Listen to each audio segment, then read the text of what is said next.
मथुरा के शेर गांव में मातम का माहौल है। इसी गांव में लांस नायक हेमराज का जन्म हुआ था।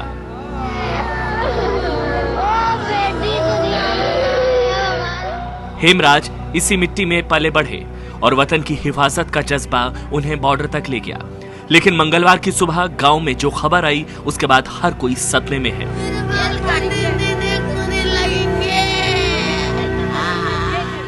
पत्नी धर्मवती के कान ने जब से खबर सुनी है, आंखों के आंसू थम नहीं रहे।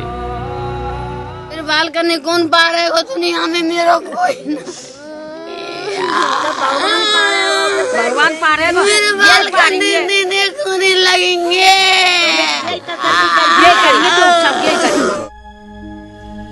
3 दिन पहले ही हेमराज से बात हुई थी। उस दिन शेरनगर के इस सपूत ने अपनी पत्नी से बच्चों का ख्याल रखने को कहा था, लेकिन क्या पता था कि ये बातचीत आखिरी साबित होगी। तेज रखा भी गयो बेटा तो कोई बढ़िया पागल है। हेमराज अपने पीछे पत्नी के साथ 2 बेटी और 1 बेटा छोड़ गए हैं। बड़ी बेटी की उम्र 9 साल है।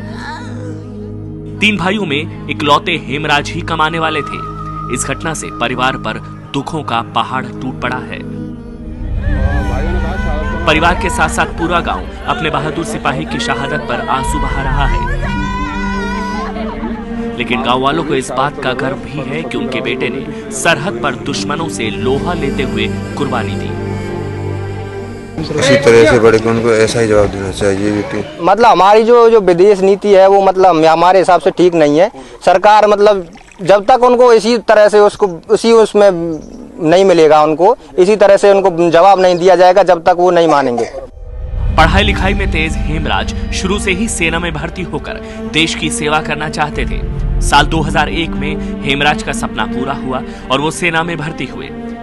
सेना से कुछ ही दिनों पहले रिटायर हुए शहीद हेमराज के चाचा बताते हैं कि हेमराज 13 राजपूताना राइफल्स के एक बहादुर जवान थे, जिनके लिए देश सबसे पहले था।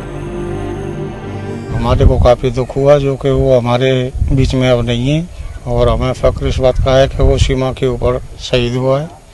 जो पाकिस्तानियों ने उसके साथ गैरत का सलूक दिया है, उससे बढ़ के हम चाहते हैं कि उनके साथ कोई ऐसी घटना दी जाए जिससे कि हमारे को शांति मिले।